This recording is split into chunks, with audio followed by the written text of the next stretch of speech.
Hi everybody, Hank Linderman here. Facebook, I have permission to use that music. It belongs to me. Mark Andes is here. Mark, you're welcome to call anytime. We do want to have you back because we got to talk about your years with Heart and follow up on any other stones we left unturned and also what else you've been doing. So let us know when you can call in. I got so much to talk with you all about today. I'm going to race through it. I didn't finish my cup of tea, which the caffeine would really help me. I'm Hank Linderman. I'm running for Congress here in Kentucky's 2nd District. That's just south of Louisville, Bowling Green, on up to Bullitt County, just south of Louisville, Owensboro, across to Danville. And here we are at Getting Angry. And the idea of getting angry is we are all pretty danged angry. But we need to use that anger to focus ourselves to do the right thing. And we got to be ready this November to do the right thing. Mark, we're going to ask you to share the broadcast. Remember, when you share, an angel gets its wings. And Barbara, perfect. Barbara, go ahead and share. Mary, Mary might not be able to share right away. Look, I want to start with something that's very serious, and this is from a video that I'm going to show you. This is from the New York Times, and the story on the New York Times is called "That's Ridiculous, How America's Coronavirus Response Looks Abroad." Cindy is here. Cindy, remember to share. So here we go. We're going to switch over and have a look at this. I'm going to play this, and I'll have to stop it in the middle, but that's okay. And here we go. These are all people from various parts of the world commenting on how America is handling the coronavirus. So in Singapore, for example, we've got fines if we don't follow the rules. Here in Jordan, you couldn't leave your house. You couldn't even walk downstairs to your neighbor. You weren't allowed to. I understand that they're feeling worried about, the small businesses that they've spent their lives building. I understand that. But you can rebuild that. You can't give someone their life back. Well, I think the economy is going to do very well. Now, that's just my feeling. Here in the United Kingdom, the government is paying up to 80% of the wages of people who can't do their jobs.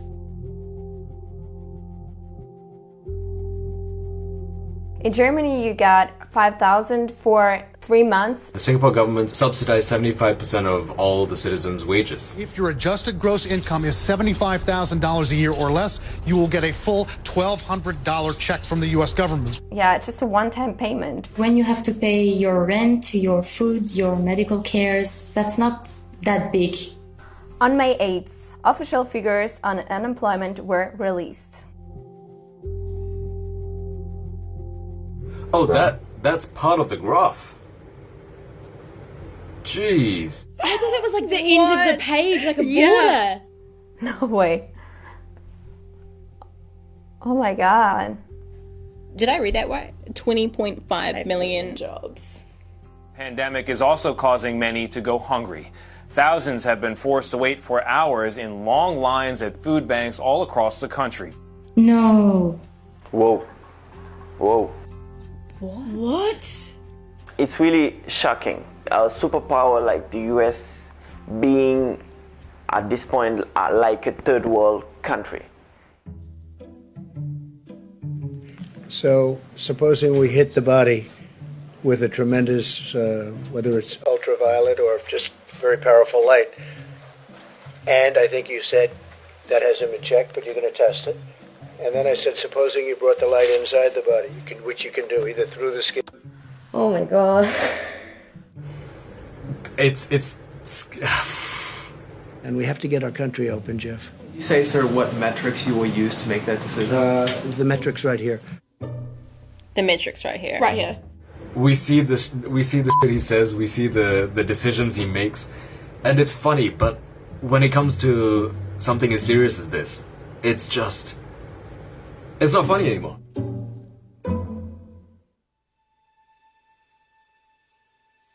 Are they mass graves? I'm sorry, America has mass graves. Oh my God, I've never seen this.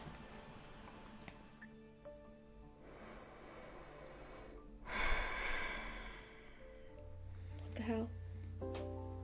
I'm covered in goosebumps right now. Same. Okay, so by May 5th, the United States has endured over 68,000 coronavirus deaths, more than 14 times that of China. China, like densely populated China. It cannot be that.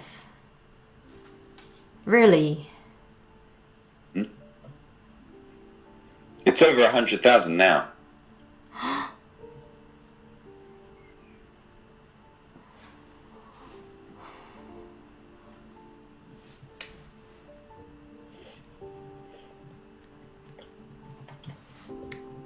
I really didn't know.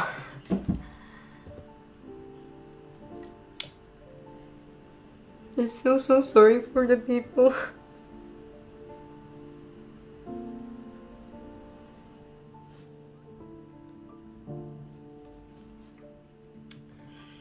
We're actually over 150,000 now, of course.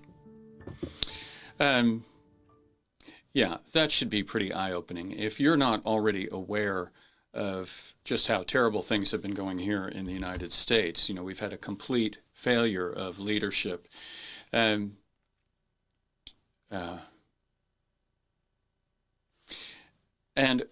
we've been talking before about going Godzilla, and we'll get to that in a second. Let's do some numbers while we're thinking about this, because the numbers relate, of course. This is from yesterday. Notice our deaths have jumped back over 1,000 per day. We're over 152,000, sorry. I said 160, that's not quite right. And 64,729 new cases. Again, we recognize that on the weekends, you know, the numbers get a little funny, but we are not out of the woods here at all.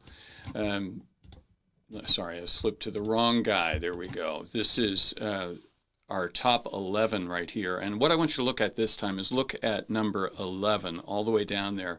Pennsylvania just roared up with 1,100 new cases. California remains the most amount of cases, but Florida is moving up fast. And look at Texas. Texas just had the most amount of cases. I'm going to show you Kentucky because Kentucky is still, Kentucky is still doing pretty well. Sorry, I'm kind of fumble-fingered. I'm a little bit fumble-fingered today. Sorry about that. Actually, what we're looking at here is the headline, and this relates to the video we just watched. And thank you all for sitting through that. I've been saying for quite some time we need to go Godzilla, and this is in, I believe, the Washington Post. They're saying we have to throw the kitchen sink back at the virus. Now, they say it could take 2 months. Whatever it takes, we have got to do it. It's not going to go away by itself, and we're allowing this thing to smolder on and on and on. And it's, you know, we're having this kind of thwarted recovery. In Kentucky, earlier this week, Governor Beshear had to shut bars and restaurants down again. So I spoke to a friend who owns a bar. They've already had to shut down. So we cannot do this stop and start thing. We're going to have to come together as a nation and just do it. But I don't see any way of that happening anytime soon. And if it meant President Trump got reelected, but we lost the virus tomorrow, I'd be fine with that, because we need to lose this virus. But he's not going to do the right thing. So he's going to have to be removed sooner than later. Just my opinion.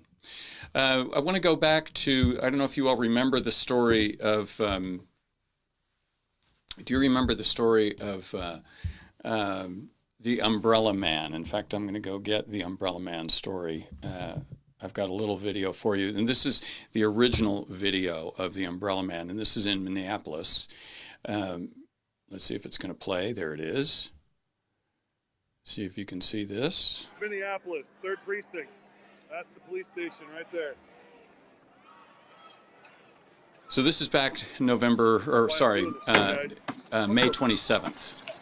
Shortly after George Floyd had been killed. And this is Umbrella Man. No one knew exactly who he was. Notice he's breaking out windows. That's an AutoZone. He had earlier spray painted some graffiti. Originally, they had figured that he was maybe a police officer. And notice how the crowd kind of goes after him and says, "What are you doing?" And they go after him and ask him if he's a cop. And, he's dressed head to tail in black. He's wearing black gloves. Bit of a mystery. And as he leaves, he leaves the scene. This was back, like I say. So let me tell you what the story about this is. Here's the headline to it, and this is in the Star Tribune.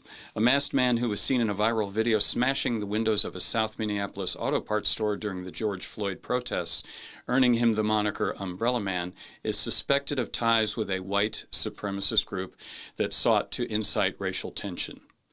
Minneapolis police arson investigator says the act of vandalism at the AutoZone helped spark a chain reaction that led to days of looting and rioting. The store was among dozens of buildings across the city that were burned to the ground. And this was the first fire that set off a string of fires, was the one at the AutoZone. Until the actions of this person that they called Umbrella Man, the protests had been relatively peaceful. They identified him thanks to a tip that came in via email. The man has a criminal history that includes convictions of domestic violence and assault. He hasn't responded to messages seeking comment. At least 2 people died in the riots, and it caused roughly $500 million in damage. They've charged a handful of people with arson-related crimes. And that video we just saw, which was a live stream video from May 27th, 2 days after Floyd's death, showed the man walking casually along the front of the former site of AutoZone at East Lake Street and Minnehaha, breaking out its windows with a 4-pound sledgehammer, prompting some protesters to confront him and demand that he stop. Before that, police say the man, who was dressed head to toe in black and carrying a black umbrella, had spray-painted "Free Expletive for Everyone Zone" on the double front doors. They finally caught a break when the tipster emailed the Minneapolis Police Department identifying him as a member of the Hells Angels biker gang who wanted to sow discord and racial unrest by breaking out the windows and writing what he did on the double red doors. They've also contacted the 32-year-old man, connected the man to a 32-year-old man to a widely publicized incident in Stillwater late last month in which a Muslim woman was confronted by men wearing white supremacist garb. They also revealed that he's an associate of the Aryan Cowboy Brotherhood, a small white supremacist prison and street gang based primarily in Minnesota. I said Minneapolis, I guess, and Kentucky. Several of its members were also present at the Stillwater incident. Now, there was a rumor that the Umbrella Man was an undercover cop, and in fact, someone claiming to have been married to him claimed that it was him. She knew it was her husband. That was not true. The person that they had accused, they were able to find footage that was dated that proved it was not possibly him.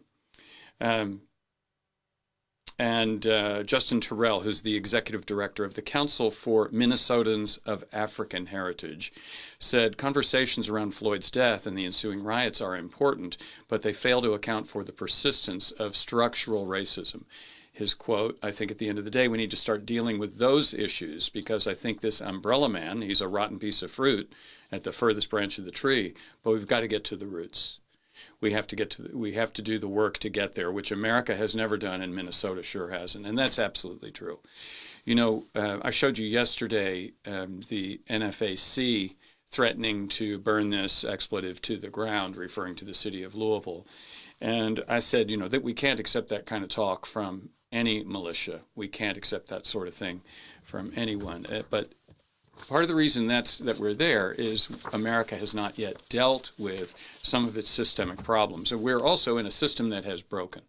We have pushed this system so far,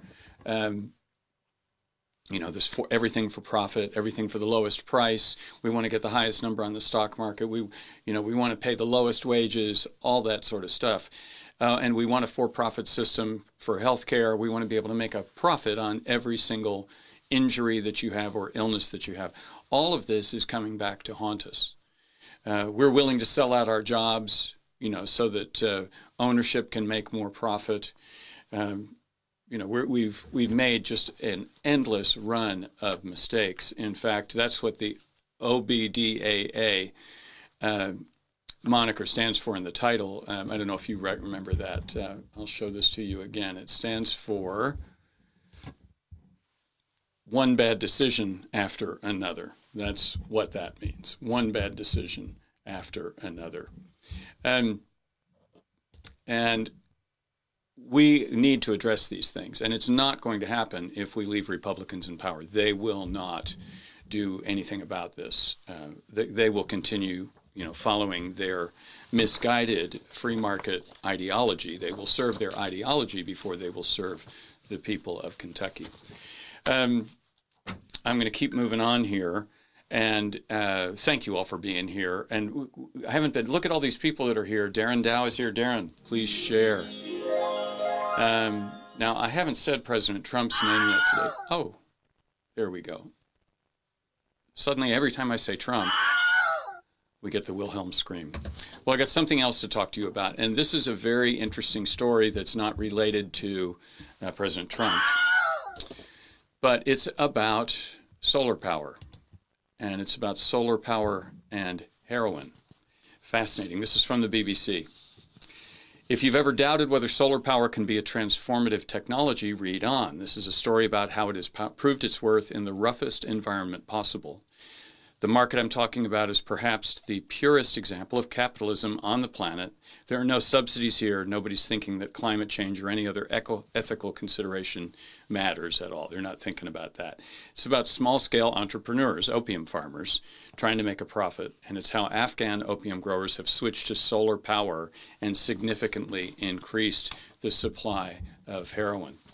There's a region of Afghanistan called Helmand. It's the most dangerous province in Afghanistan.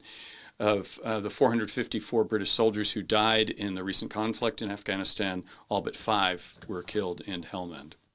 It's the heart of the most productive opium-growing region on the planet. Almost 80% of all Afghan opium now comes from the southwest of the country. That's pretty much 2/3 of the world's global supply. So it's not the kind of place you would expect to be decarbonizing. It's just how opium poppy is farmed now. They drill down 100 meters or so into the groundwater. They put in an electric pump and wire it up to a few panels, and bingo, the water starts flowing. The take-up of this technology was very rapid. The big thing about it is it costs about $5,000 for the equipment, and then they have to install it. Once it's going, now their water is for free. They used to use diesel, but the diesel used to be their biggest expense, and it's not just the cost. The diesel in remote areas of Afghanistan is heavily adulterated, so it doesn't burn right, so pumps and generators keep breaking down. So that's a huge problem. But now that they've switched to solar power, they don't have any of the expense. They don't have any of the breakdown problems that they've been having. And it means also that they can grow poppies, opium poppies, in places where they never would have considered farming before. So that's just increasing. In 2018 and 19, the area of poppy cultivated in most of Afghanistan fell, except in the southwest, where they'd made this big investment in solar technology. It's been felt around the world. Of course, when you have more heroin, you've got more availability to addicts. And of course, that has affected addiction and recovery centers across the world, and they reference one in England. Now, this reporter says, he's been all over the world, and he's looked at environmental damage and the ways of dealing with it. It's the biggest challenge we face as human beings, and tackling it means we have to challenge the way we do every single thing. And that means in Kentucky, too. We're going to have to challenge the way we get and use energy. And if they can do it in Afghanistan, we should be able to do it just about anywhere in the world.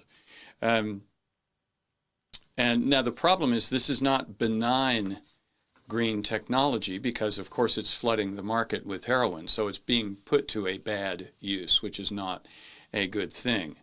So it's getting so cheap that in certain markets now, solar is already cheaper than fossil fuels when you take into the account of the motors and the repairs and shipping it. Also, the cost of solar follows the logic of all manufacturing. The more you produce and install, the cheaper it gets. That means we can expect a lot more of the power that we all use is going to come from solar. It also shows the consequences aren't always positive. So that means, by the way, I'm paraphrasing or I'm restating a lot of what the BBC says and then adding comments here and there. It won't always be positive for us to do this. There will be negative consequences if we aren't careful, and that's true for the Afghan farmers.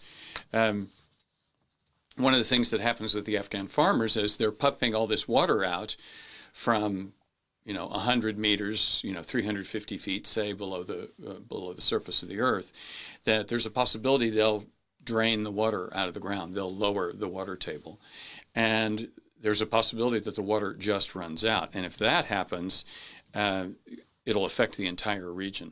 It'll take water away from a rather populated area, and they're estimating that 1.5 million people could be forced to migrate.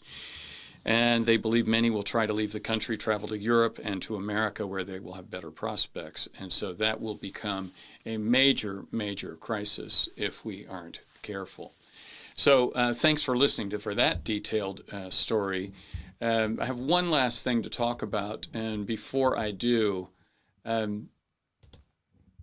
thank you all for being here. Thank you for sharing. It is really, really important. We're getting closer and closer to November. I think it's now we're at 96 days away. By the way, did you notice the changes in my background? I worked on my background a little bit, and I'm trying to do a better and better job for you all, trying to have more and more reason for you all to check in.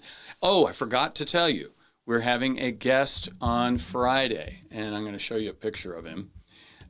This is a dear friend of mine named Chris Falson. Oh, this is potential spam, so I answered. I thought maybe it would be Dr. Greg, but it's not. Anyway, this is my dear friend Chris Falson, and Chris Falson is a spectacular singer, songwriter, and all-around wonderful human being. And if you're in an evangelical church and you're on the worship team, you have probably performed some of Chris Falson's songs. Chris is originally from Australia. He comes from a very musical family. His dad was the arranger and orchestra leader for Frank Sinatra whenever Frank Sinatra came and traveled to Australia and New Zealand. And Chris's son, Sam Sparrow, had a huge record about 10 or 12 years ago called Black and Gold. So Sam Sparrow, S-P-A-R-R-O. And Chris is someone that I lean on when I need counseling. And I'm hoping Chris will help us find some light at the end of the tunnel, and hope that it's not an oncoming train. But he's a wonderful human being, and I think it'll be really great to speak with him. So that's going to be on Friday. All right. Oh, Mary says we love having musical guests. I don't know if Chris will. I'll see if I can get Chris to play a song. He may or he may not. I have a particular favorite of his. And Cindy says she loves the artwork over my shoulder. Yes, I do too. And we got that at a gallery in Bowling Green, Kentucky called Art Matters, which has unfortunately closed as of now. And the artist's name, I believe, is Summer, but I haven't talked to Summer in quite some time, but I'll find out her name because I think that's a spectacular piece of art, and I do want to be able to reference her on that. There's a bit of a dilemma as a Democrat in Kentucky with, it's a state that is very popular for President Trump, and there's a danger in criticizing President Trump, but we have to get real about this. He has failed at dealing with the coronavirus, and we have closing in on 155,000 deaths, and that's only going to increase until we decide to go Godzilla on this thing. So this is a story from The Bulwark. It's written by Mona Charan, who's a very conservative writer. And I want to show you a little bit of what she wrote, just a little bit. It's a very good article, and I recommend to people that you read The Bulwark. It's a Even though I'm progressive, I'm a progressive populist, I find lots that I can agree with on some of these conservative sites. The American Conservative is one, and the Bulwark is another. So sign up with the Bulwark. They just need your email address, and they send you a couple of emails a day. I read every single one of them. They are really, really, really good. Anyway, this is the closing paragraph, or 3. Consider something else that Senator Murkowski said in response to General Mattis. When I saw General Mattis's comments yesterday, I felt like perhaps we're getting to the point where we can be more honest with the concerns that we might hold internally and have the courage of our own convictions to speak up. When one person shows courage, others are emboldened. If more Republicans had showed a willingness to stand up for basic political hygiene, for elemental human decency earlier in this awful area, it might have become contagious. Republicans might have all joined in. But since that didn't happen, the only thing that will send a message to the Republican Party commensurate with its moral abdication of the past 4 years is to lose in a landslide not just Trump, but his silent enablers as well. And I'm talking to you, Brett Guthrie. Yes, we have a sound for the silent enablers of President Trump, like Brett Guthrie.